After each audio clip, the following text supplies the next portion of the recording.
আসসালামু আলাইকুম। আপনাদের সকলকে আমন্ত্রণ জানাচ্ছি আজকের ক্রিমিনাল জাস্টিস প্রোগ্রাম দেখবার জন্য।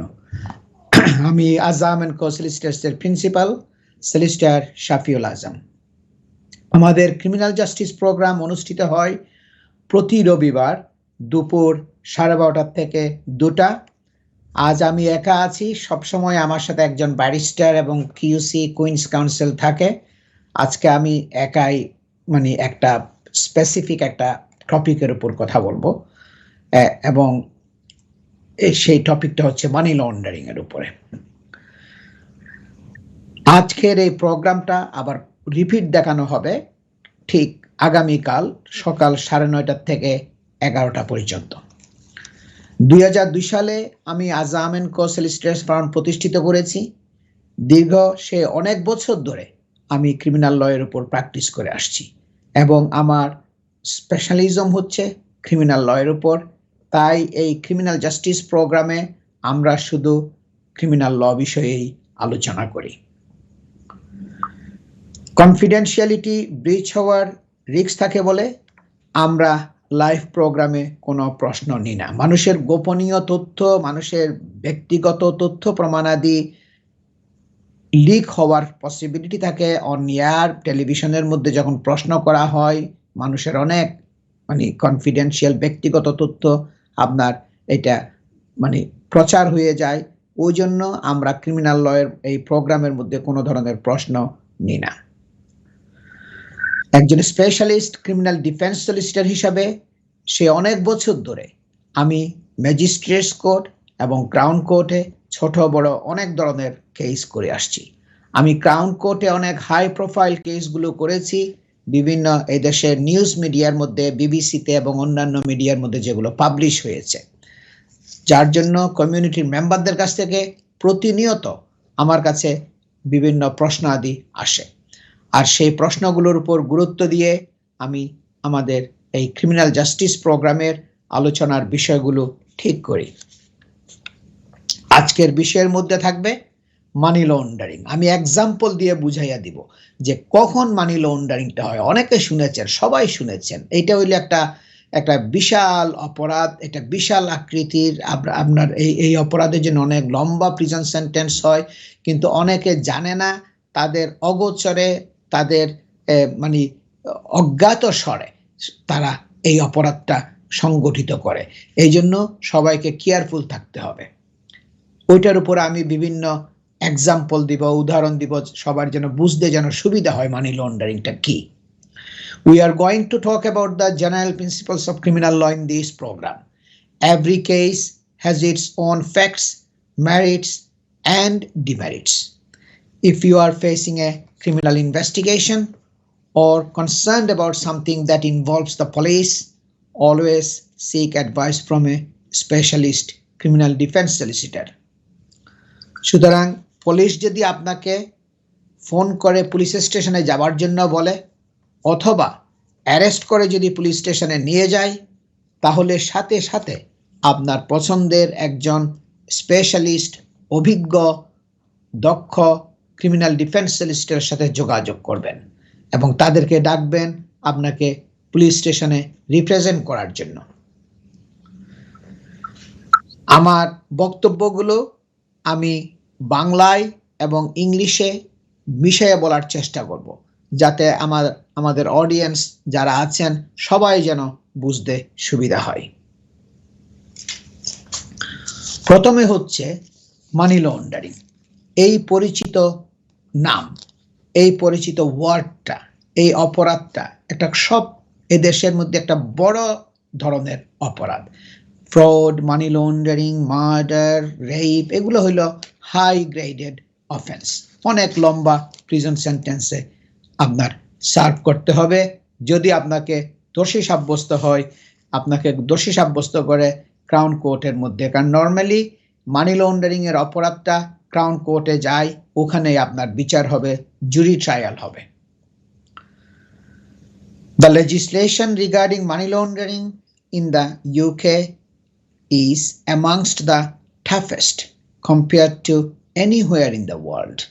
যে আইন, মানি লন্ডারিং এর আইন যেটা আমাদের যুক্তরাজ্যের মধ্যে, ইউনাইটেড কিংডমের মধ্যে এটা হলো সবচেয়ে একটা কঠিন আইন ওয়ার্ল্ডের অন্যান্য দেশের তুলনায়, and with the possibility of significant time in prison.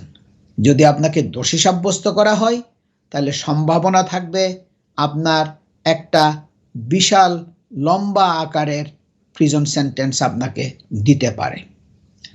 It is essential to seek legal support as soon as possible. সুতরাং এখানে দেরি করা যাবে না।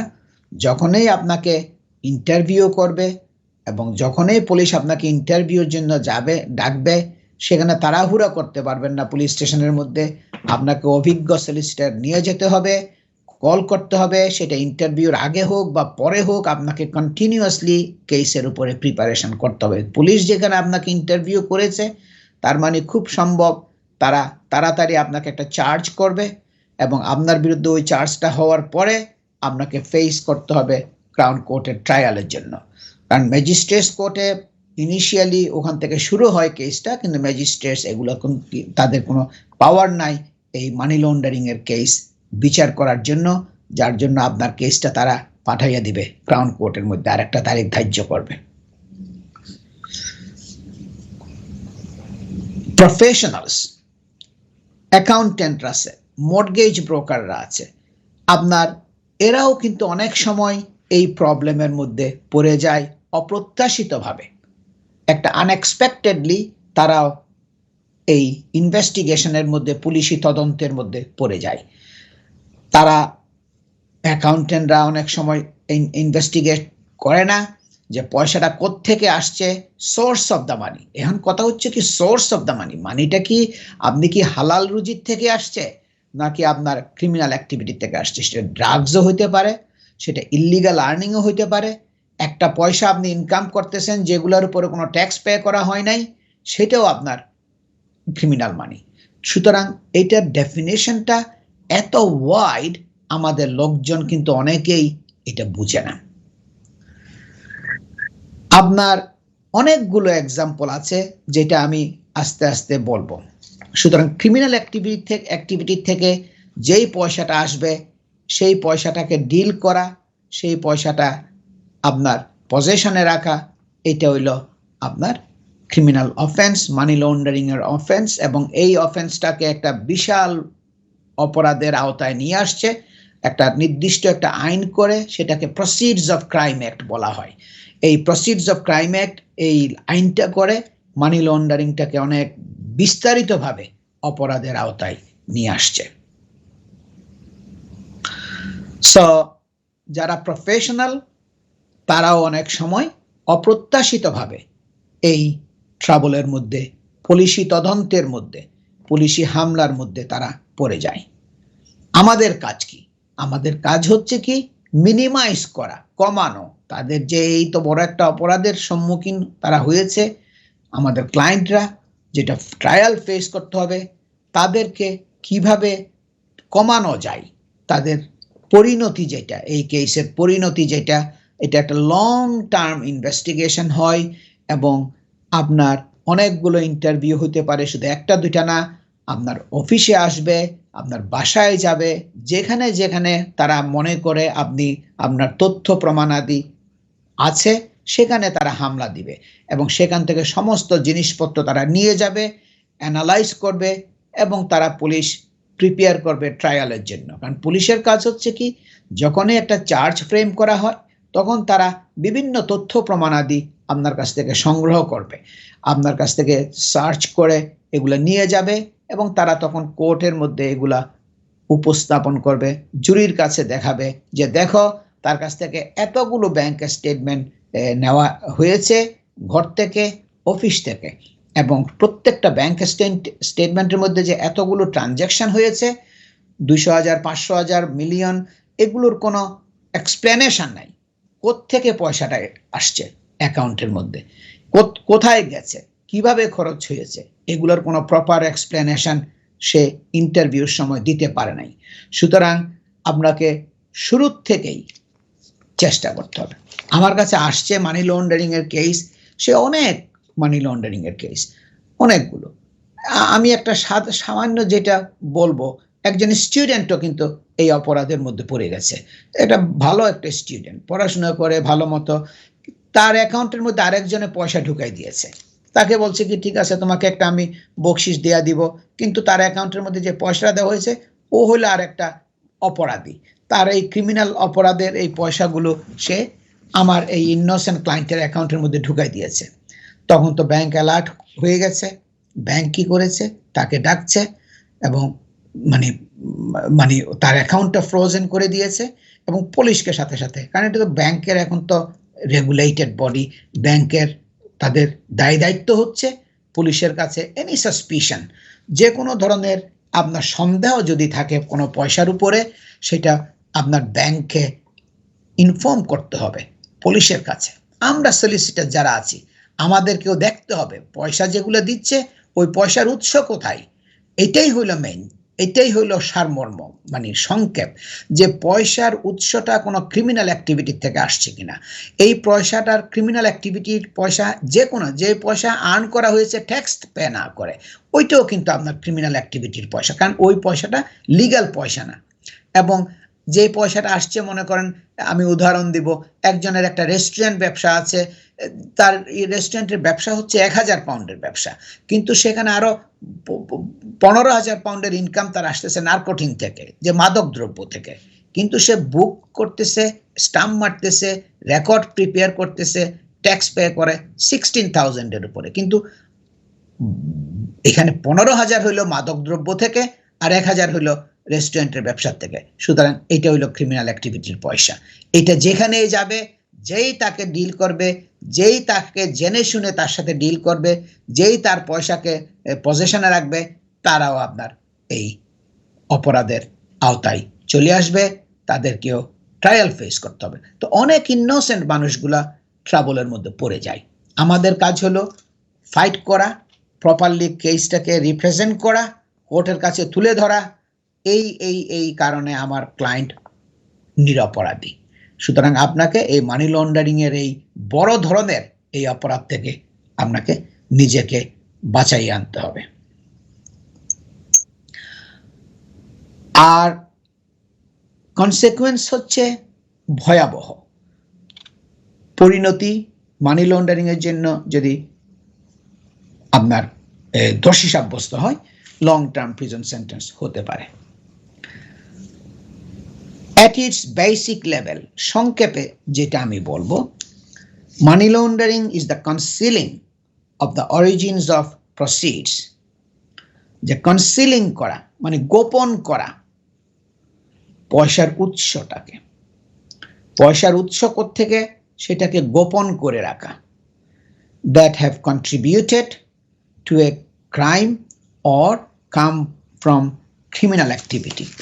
পয়সাটা আসছে ক্রিমিনাল অ্যাক্টিভিটি থেকে, অথবা যে এই পয়সাটা অবদান রাখবে একটা ক্রিমিনাল অ্যাকশনের মধ্যে, এই পয়সাটাকে ফাইন্যান্স করা হবে একটা টেরোরিজমের মধ্যে, এই পয়সাটাকে আর একটা ক্রিমিনাল অ্যাকশন করার জন্য আর একটা টেরোরিস্ট, একটা ক্রিমিনাল গ্রুপকে এই পয়সাটা দেওয়া হবে আর একটা ক্রাইম করার জন্য, অথবা পয়সাটা আসছে ড্রাগসের থেকে বা ইল্লিগাল পয়সা, এটার কোনো বৈধতা নাই।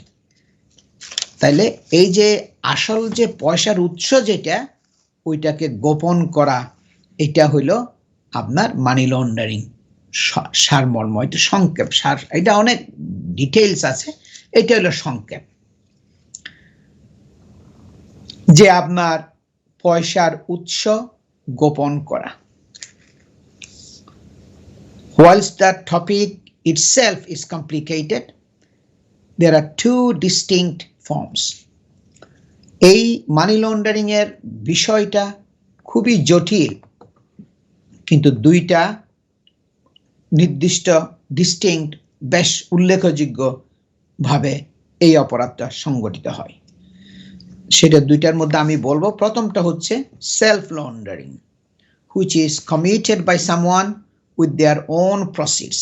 যে সে নিজের ক্রিমিনাল অ্যাক্টিভিটি করে যে পয়সা পেয়েছে, অর্জন করেছে ক্রিমিনাল অ্যাক্টিভিটি থেকে, ওইটা হইল কি সেলফ লন্ডারিং। যে নিজে ক্রাইম করে পয়সা অর্জন করেছে এবং নিজেই অপরাধ করেছে এবং নিজে এইটাকে গোপন করেছে যে এটা ক্রিমিনাল অ্যাক্টিভিটি থেকে আসে নাই, এটা একটা বৈধ পথ থেকে আসছে, আসল উৎস যেটা সেটাকে গোপন করেছে।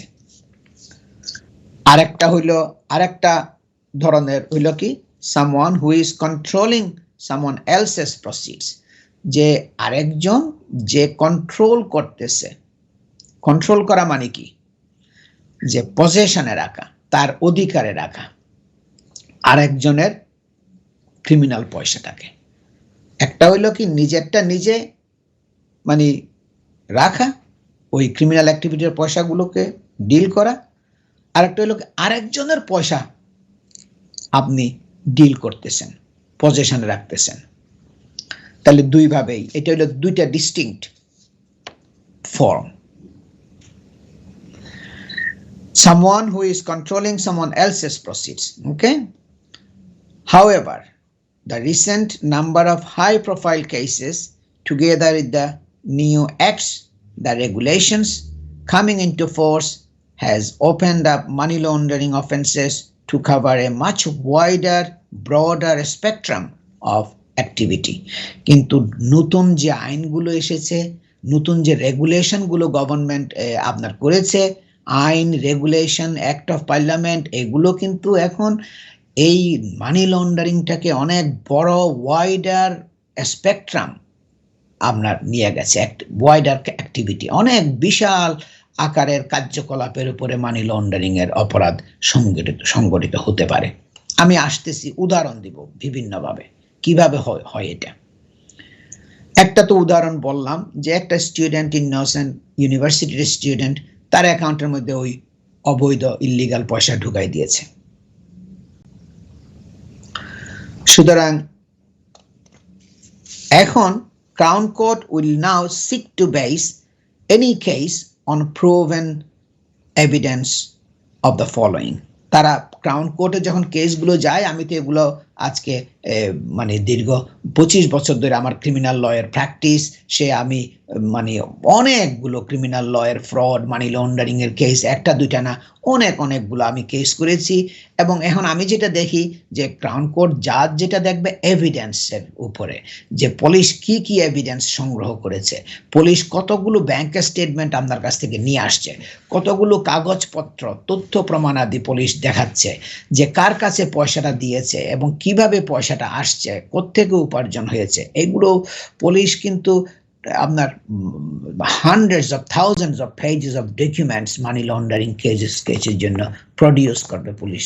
আপনার এখানে তারা বিভিন্নভাবে এক্সিবিট একটা লিস্ট করবে, যে ব্যাংক স্টেটমেন্টের উপরে তারা একটা বিভিন্ন পুলিশ অফিসাররা স্টেটমেন্ট দিবে। আমি যখন গেছি তাকে অ্যারেস্ট করার জন্য, আমি যখন তার ঘরে গেছি সার্চ করার জন্য, কিভাবে সে এভিডেন্সগুলো সংগ্রহ করেছে, কিভাবে পেয়েছে, সে কি বলেছে না বলেছে, সবকিছু বিভিন্ন স্টেটমেন্ট থাকবে, বিভিন্ন সাক্ষী প্রমাণাদি থাকবে, বিভিন্ন তথ্য আপনার লিস্ট করবে, এক্সিবিট 1, 2, হান্ড্রেডস অফ এক্সিবিট। আমি ফ্রড কেস করেছি যেখানে 165 উইটনেস ছিল, 165 জন উইটনেস ছিল, যেখানে 30টা ফ্রড, খুব সিগনিফিক্যান্ট বড় ধরনের ফ্রডের জন্য আমার ক্লায়েন্টদেরকে মানে চার্জ করেছিল, যেটা আপনার একটা ক্রাউন কোর্টের মধ্যে অনেক লং টাইম ধরে ট্রায়াল হয়েছিল। আবার সেই কেস আমি করেছি অনেক বছর আগে, সে 2005 সালে।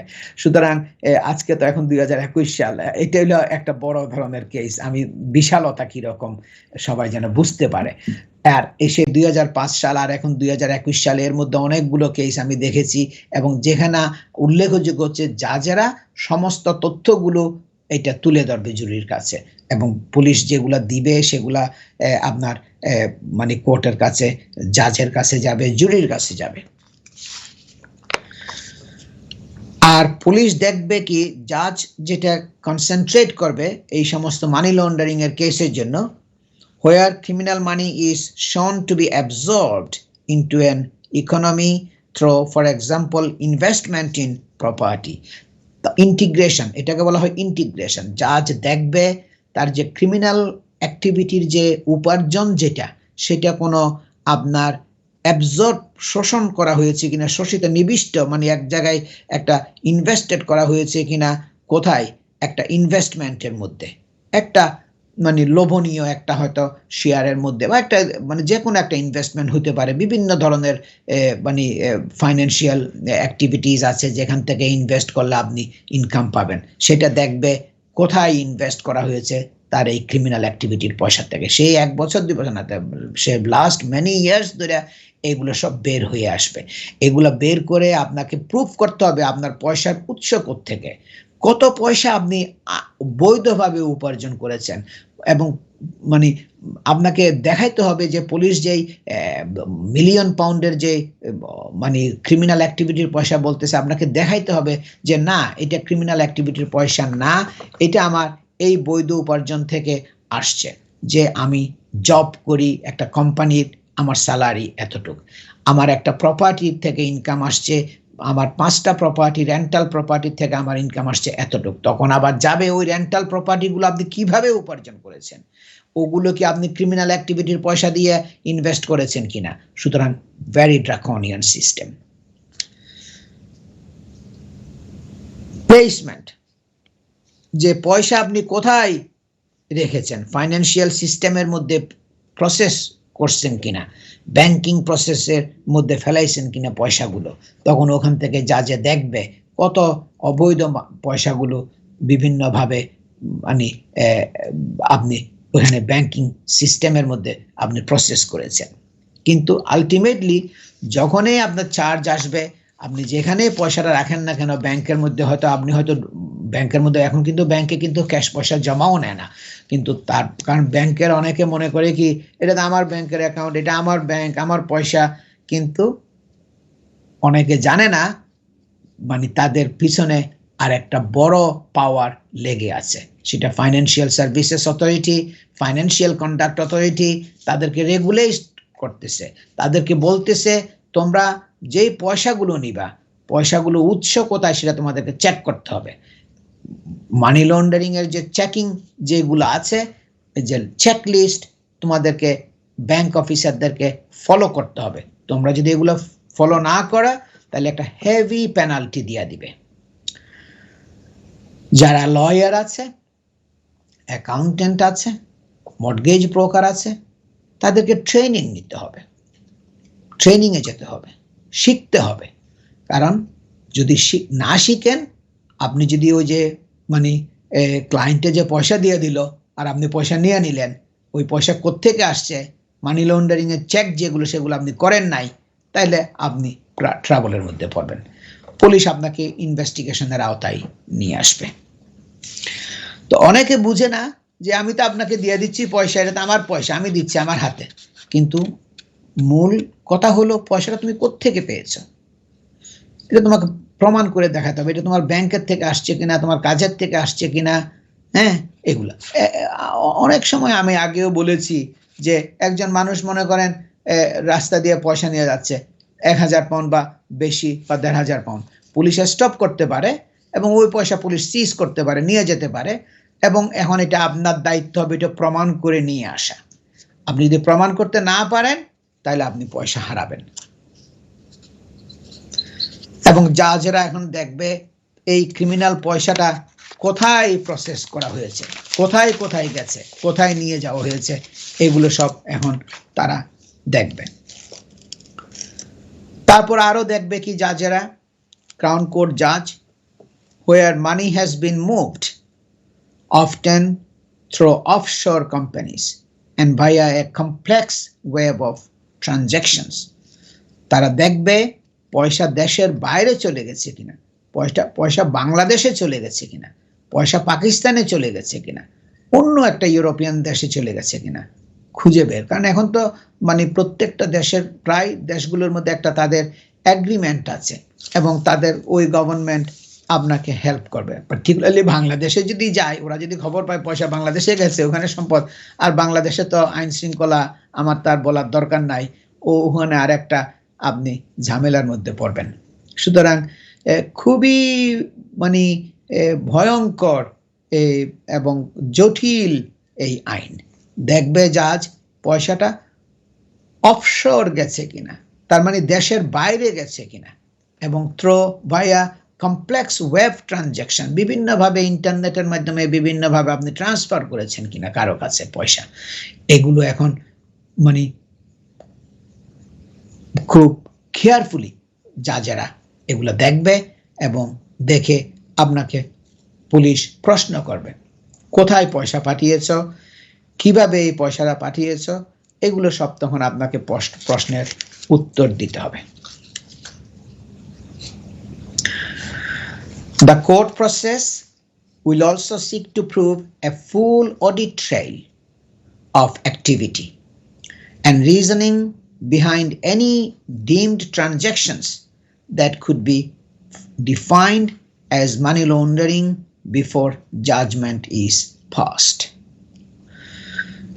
মানে মানি লন্ডারিং এর অপরাধের দোষী সাব্যস্ত তো করবে এবং যে জাজমেন্টও দিবে, পানিশমেন্টও দিবে, ওর আগে যারা এস্টাবলিশ করবে ক্রাউন কোর্টের ট্রায়ালের সময়, তারা দেখবে প্রত্যেকটা ট্রানজ্যাকশন কারণটা কি কারণে পয়সাটা এসেছে, কোত্থেকে এসেছে এবং কোথায় পয়সাটা খরচ হয়েছে।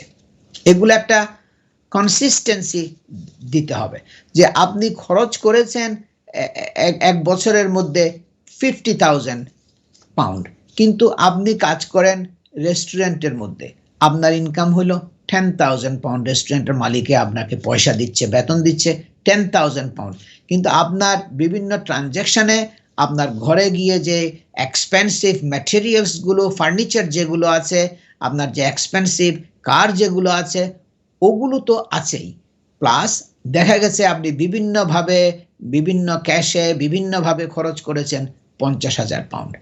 তারপরে যখন ইনভেস্টিগেশন শুরু হয় তখন তো পুলিশ ওগুলো খুঁজবে, ঠিক আছে তোমার ইনকাম তো এইটা, কিন্তু বিভিন্ন ট্রানজ্যাকশনে, কাগজে পত্রে, বইয়ে, পুস্তকে, বিভিন্ন জায়গায় নোট টোট ছোটোখাটো জায়গার মধ্যে অনেকে লিখে রাখে, এগুলো সব তো পুলিশে সন্ধান করে নিয়ে যায় যে তোমার এই সমস্ত মানে চিরকুট তুমি এখানে লিখেছ, নোটের মধ্যে লিখেছ, বুকের মধ্যে লিখেছ, এখানে দেখা যায় প্রচুর পয়সা তুমি খরচ করেছো।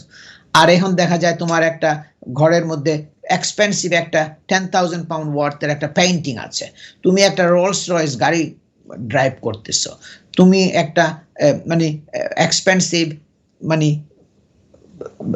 ফার্নিচার অথবা আদার মানে ম্যাটেরিয়ালস তুমি ঘরের মধ্যে পাওয়া গেছে যেগুলো খুবই দামি জিনিসপত্র, এগুলো কোত্থেকে পেয়েছো, কিভাবে আসছে, কিভাবে কিনেছো, এগুলো সব হলো মানি লন্ডারিং এর মধ্যে পড়বে। সুতরাং বিশালতা এটা বলার অপেক্ষা রাখে না, এটা অপরিসীম, এটা অসংখ্য অপরাধ এই প্রসিডিউর ক্রাইম অ্যাক্টের আন্ডারে।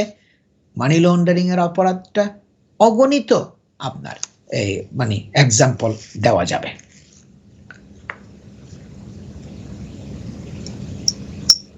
Sentences will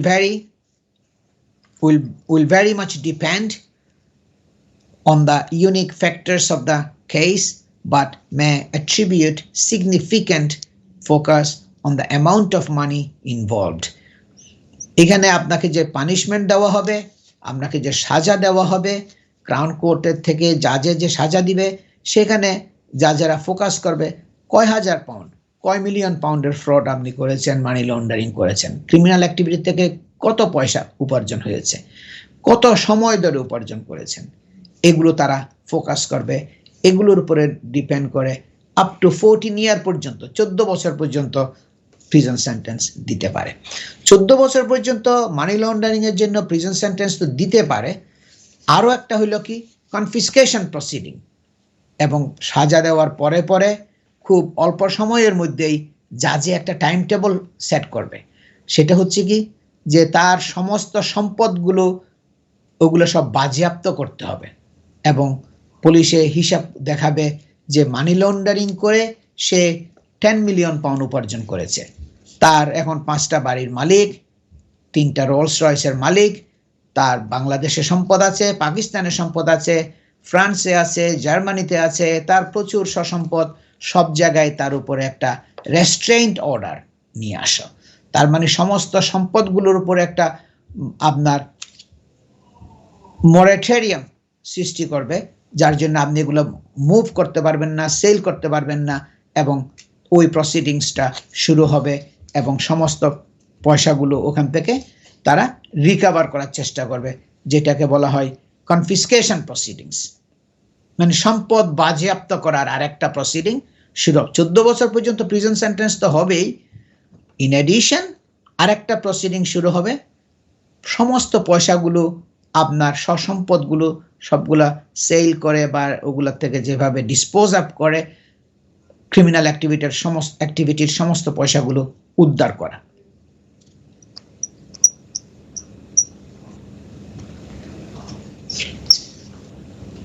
accused of money laundering, কেউকে যদি অ্যাকিউজেশন করা হয়, অভিযোগ করা হয় মানি লন্ডারিং এর জন্য, তাইলে এইখানে দেরি করা যাবে না।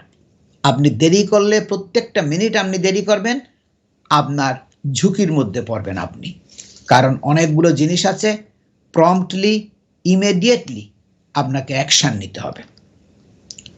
দেরি করলে যে ভুলভ্রান্তি যেগুলো হবে, অনেকটা হয়তো স্কোপ যেটা থাকবে আপনার ডিফেন্ড করার ওই স্কোপটা হয়তো আপনি হারাইয়া ফেলবেন যদি আপনি লেট করেন। সুতরাং লেট করা যাবে না। যখনই আপনাকে মানি লন্ডারিং ফ্রডের জন্য চার্জ করবে, আপনি লেট করার মানে হতে পারে আপনি একটা ইম্পর্টেন্ট একটা ডিফেন্স আপনি হয়তো লুজ করতে পারেন, যেটা সময় নাই এখন ওইটাকে ডিফেন্ড করার, ওইটাকে মানে ওই ইস্যুটাকে রেইজ করার।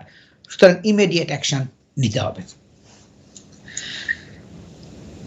এটা হইল একটা বিশেষ করে খুবই specialist area of law, which is taken extremely seriously in the United Kingdom. আমাদের এই দেশের মধ্যে, ইউনাইটেড কিংডমের মধ্যে এই মানি লন্ডারিং এর আইনটাকে খুবই কঠিনভাবে হ্যান্ডেল করা হয় এবং খুব সিরিয়াসলি তারা পুলিশ এবং এই দেশের কোর্ট সিস্টেম এটাকে ট্রিট করে। কারণ এটা হইলো কি, অনেকে বলে যে মানি লন্ডারিং, আজম সাহেব মানি লন্ডারিং, কিন্তু মানি লন্ডারিংটা কি সেই জিনিসটা অনেকে বুঝে না। এটা হলো যে কোনো ক্রিমিনাল পয়সা, সেটা আপনার অবৈধ ইনকাম যেটাই হবে, ওইটাকে নিয়ে ডিল করাই হলো মানি লন্ডারিং। পয়সাটা লিগাল হইতে হবে। পয়সা যদি ইনকাম যদি লিগাল না হয়, সেটা আপনি যখনই আপনি ইনকাম করেন না কেন, যদি পুলিশের ট্রাবলে পড়েন, পুলিশ এগুলো সবগুলো রিকভার করবে। আপনাকে এক্সপ্লেইন করতে হবে যে এই পয়সা আপনি উপার্জন করেছেন এবং আপনি 5টা বাড়ির মালিক হয়েছেন, 10টা বাড়ির মালিক হয়েছেন বাংলাদেশে, এবং এখানে 5টা রোলস রয়েসের মালিক হয়েছেন, এখানে আপনার 3টা রেস্টুরেন্টের মালিক। এগুলো কিন্তু সব দেখাইতে হবে, কিভাবে কোত্থেকে কত পয়সা আসছে। তখন আপনি মানে এই ট্রাবল থেকে মুক্তি পাওয়ার হতে একটা তখন চান্স থাকবে আপনার।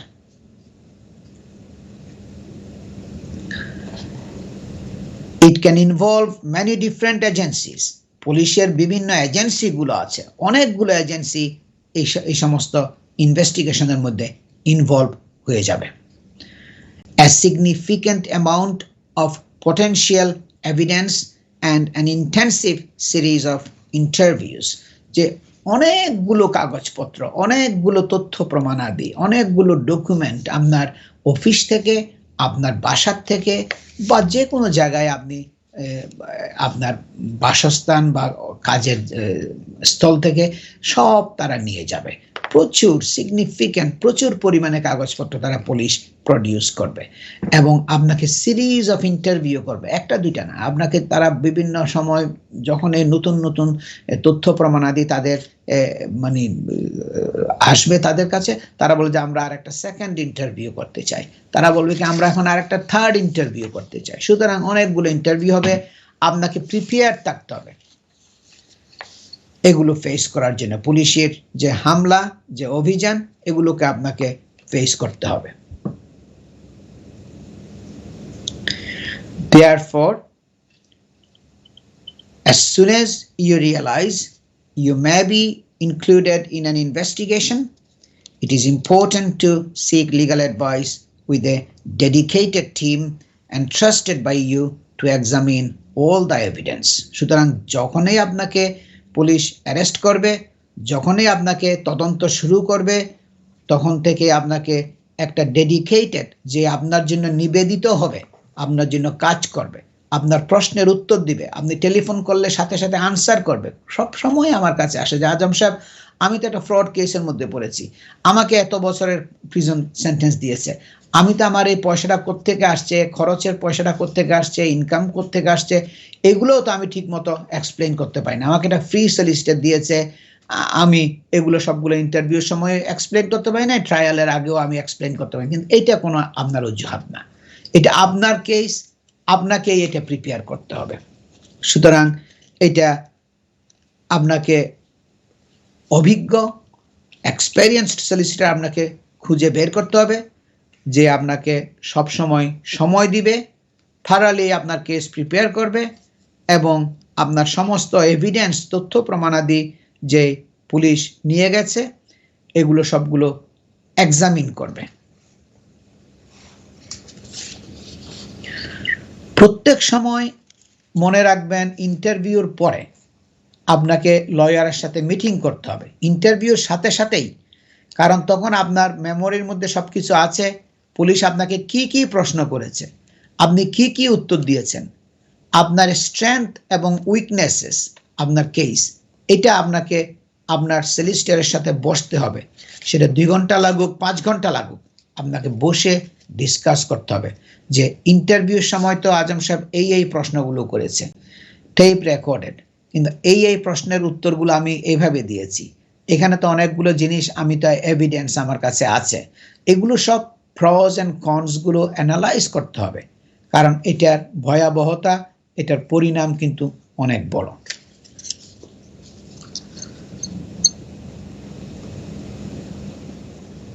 It is also important to be seen to cooperate with all involved parties throughout your case. এটা অলসো আমি সবসময় বলি যে পুলিশের কাছ থেকে আপনি অ্যাভয়েড করতে পারবেন না, আপনাকে কোঅপারেট করতে হবে।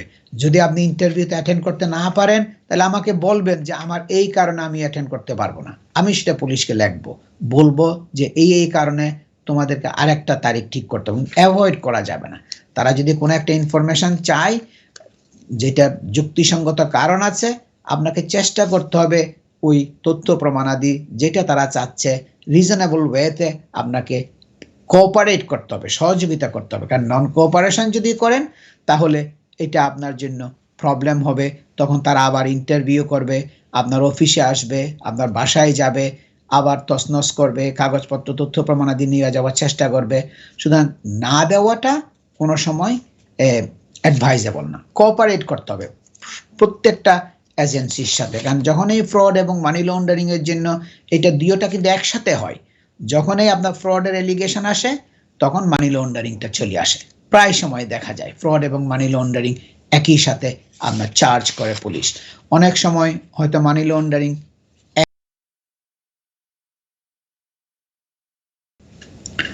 মনে করেন একটা কেউকে যদি আপনি তার অ্যাকাউন্টে, ইনোসেন্ট একজন স্টুডেন্টের অ্যাকাউন্টে আপনি পয়সা দিয়ে দিয়েছেন 1000 পাউন্ড বা 2000 পাউন্ড, সে জানে না যে এই পয়সাটা আসছে ড্রাগস থেকে, এই পয়সাটা একটা ইলিগাল ইনকাম থেকে আসছে, ইলিগাল পয়সা, কিন্তু সে এটা তার অ্যাকাউন্টে রাখছে, সুতরাং সে এটা ডিল করতেছে, তারও একটা চার্জ হয়ে যাবে তার বিরুদ্ধে। আমরা একটা শর্ট ব্রেকে যাচ্ছি দর্শক, ব্রেকের পরে আমি আবার ফিরে আসব। আমি আজম অ্যান্ড কো সলিসিটরসের প্রিন্সিপাল সলিসিটর শাফিউল আজম, এবং আমি এই সেগমেন্টের পরে আমি বিভিন্ন উদাহরণ দেওয়ার চেষ্টা করব মানি লন্ডারিংয়ের উপরে। সবাই আমাদের সাথে থাকুন।